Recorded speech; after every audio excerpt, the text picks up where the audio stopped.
Bem-vindos ao quarto Simpict EAD, Simpósio de Iniciação Científica e Tecnológica EAD.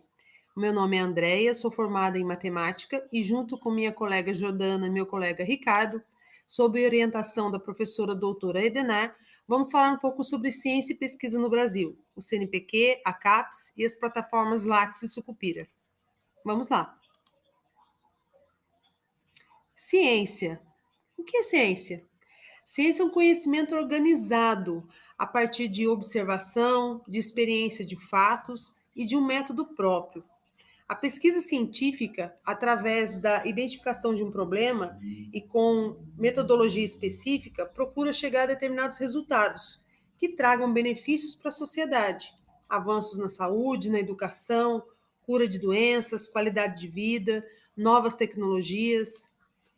E é justo, se a gente fala em sociedade, em coletivo, que a gente espere a criação de políticas públicas que incentivem e que criem estrutura para o desenvolvimento dessa ciência e dessa pesquisa. Aqui no Brasil, vamos falar um pouquinho sobre a história dessas políticas públicas, sobre a história da ciência e da pesquisa.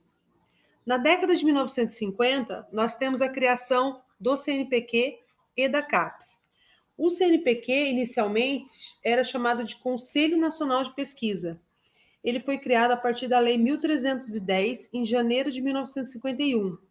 Ele foi chamado de Lei Áurea da Pesquisa no Brasil pelo almirante Álvaro, que era um representante do Brasil na ONU. Era uma época pós-Segunda Guerra, né? As pessoas tinham medo nessa época da questão da bomba atômica, então se criou um conselho na ONU e o almirante era um representante do nosso país, e ele ficou extremamente empolgado com a criação do CNPq aqui em janeiro de 1951.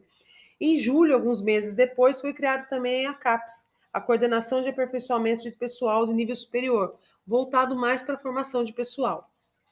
Já na década de 1960 e 70, um período um pouco mais burocrático, digamos assim, nós temos ali o que chama um pouco mais atenção em 1965, o parecer 977, o parecer Sucupira, que foi um documento responsável por formatar e institucionalizar a pós-graduação brasileira nos moldes que ela existem hoje aqui no Brasil. Em 1980, nós temos ali em 1985 a criação do Ministério da Ciência e Tecnologia, entre outros acontecimentos, a Constituição de 1988, o processo de redemocratização do país. Em 1990, a CAPES, no mês de março, houve uma extinção da CAPES através de uma portaria e depois de alguns embates, de algumas reclamações. Um pouco depois, menos de um mês depois, ela voltou, foi recriada, digamos assim. Em 1996, a gente tem a LDB, né, que é a Lei das Diretrizes Básicas da Educação. E em 99, a gente tem a criação da plataforma Lattes, que fica sobre o guarda-chuva aí do CNPq. A partir de 2000, a gente pode destacar a criação do EduCaps, em 2005, da plataforma Freire, que em 2019 teve esse nome alterado, mas voltou a ser plataforma Freire agora. E em 2014, a ativação da plataforma Sucupira, que é a plataforma que a CAPES utiliza ainda hoje. Em 2021, atualmente, a gente pode destacar que houve um apagão na plataforma Lattes, e por conta disso, em maio de 2022, nós tivemos uma reformulação do acesso a essa plataforma para ter mais segurança. Agora, em 2023, nessas plataformas, a gente encontra aí algumas informações sobre reajustes, novas políticas públicas em relação às bolsas para pesquisa aqui no país. A plataforma Sucupira é da CAPES, a plataforma Lattes é do CNPq. CAPES e CNPq são fundações, são órgãos do governo. A CAPES está vinculada ao Ministério da Educação e Cultura, o CNPq ao Ministério da Ciência, Tecnologia e Inovação. Ambos sob o gerenciamento do governo federal. A CAPES, ela cuida da pós-graduação stricto sensu aqui no país, mestrado e doutorado. Ela não cuida de pós-graduação lato sensu. Se qualquer um quiser um pouco mais de informações sobre especialização, MBA, que está dentro da pós-graduação lato sensu, pode entrar no site do emec.mec.gov.br e entrar no cadastro EMEC para ter mais informações. A CAPES, ela coordena o Sistema Nacional de Pós-Graduação e ela cuida da formação inicial e continuada de professores da educação básica. Ela é responsável por aproximadamente 55% dos programas institucionais de bolsas de mestrado e doutorado no país hoje. Já o CNPq, ele tem um olhar mais voltado para o desenvolvimento científico e tecnológico. Ele forma recursos humanos para a área de pesquisa aqui no país e também concede algumas bolsas para universidades, institutos de pesquisas e centros tecnológicos. Lembrando que a CAPES está vinculada ao Ministério da Educação e o CNPq ao Ministério da Ciência e Tecnologia.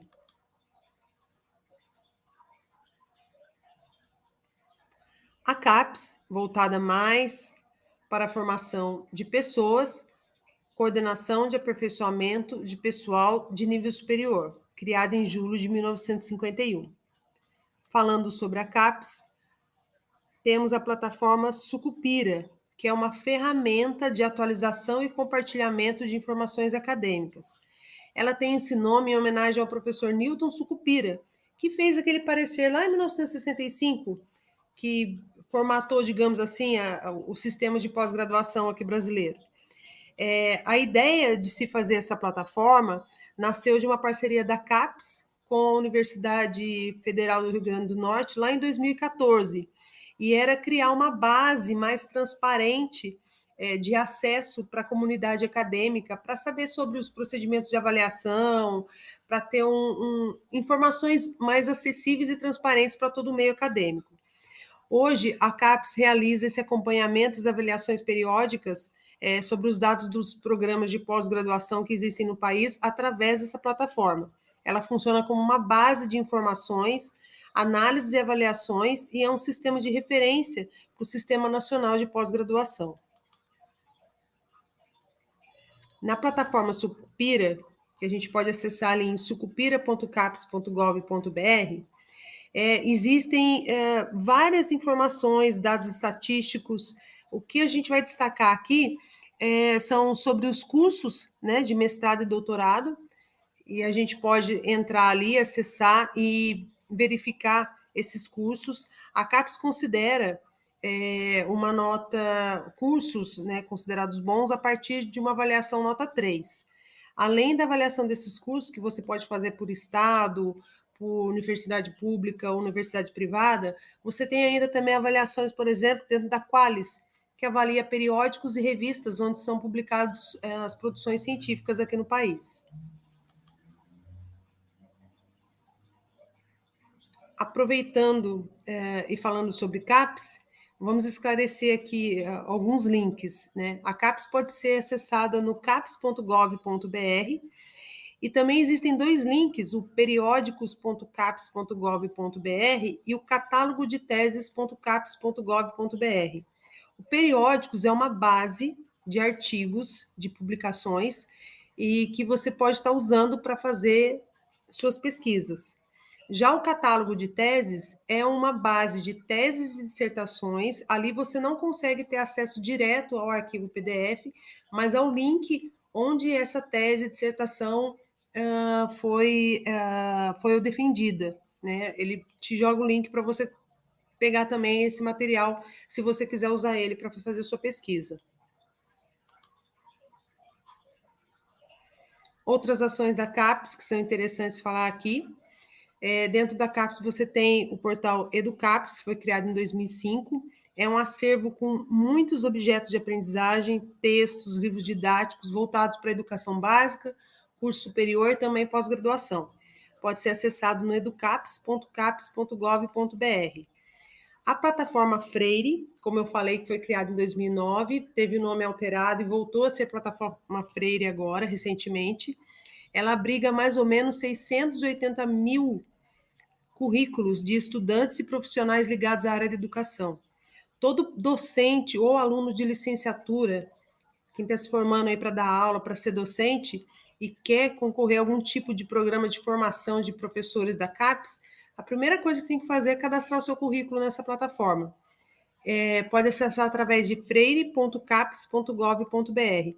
Ali você tem informações também sobre programas como o PIBID, o PARFOR, a residência pedagógica, o PROEB e outras informações bem interessantes para quem é da área da licenciatura e da docência.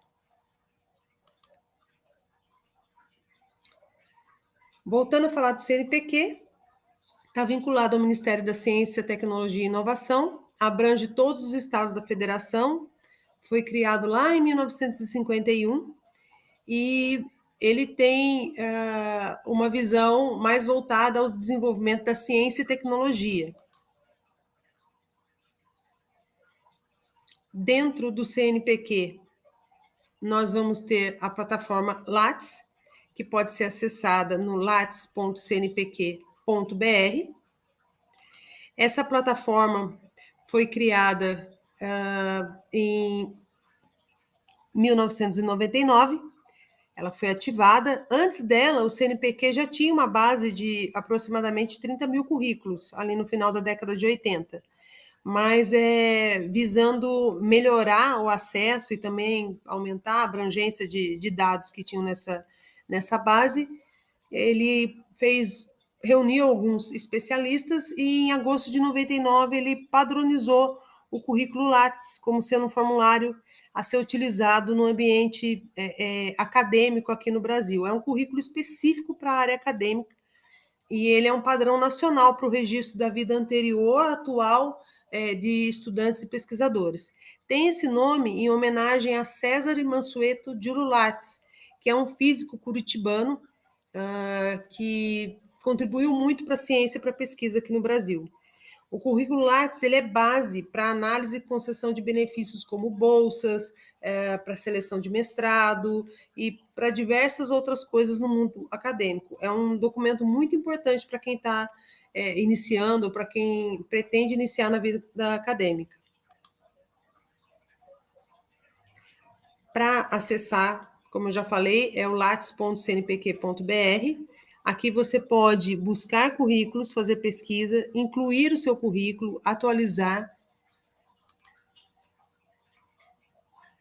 Aqui nós temos uma tela em que você pode, através de busca, você coloca o nome, se é um doutor, se é um pesquisador, estudante, você tem o resultado da busca que você fez e você tem os dados da informação do Lattes da pessoa. Falando ainda sobre um assunto que interessa bastante, né? As bolsas. Tanto CAPES quanto CNPq fornecem bolsas. Tivemos um incremento agora em 2023, um aumento e uma volta de novos ajustes em relação às bolsas oferecidas. Tanto no site do CNPq quanto no site da CAPES, a gente pode ter mais informações sobre os processos, como funcionam essas concessões de bolsas, que geralmente são organizadas e são gerenciadas pelas instituições de ensino que têm convênio com o CAPES e com o CNPq. Aqui as referências utilizadas, a maioria estão nos sites do Ministério da Ciência e Tecnologia, do Ministério da Educação. E finalizando o nosso agradecimento à Funadesp, à coordenação, aos orientadores e aos colegas aqui do PICT-EAD. E quem precisar, a gente fica à disposição aí para eventuais dúvidas. Muito obrigada pela atenção até aqui.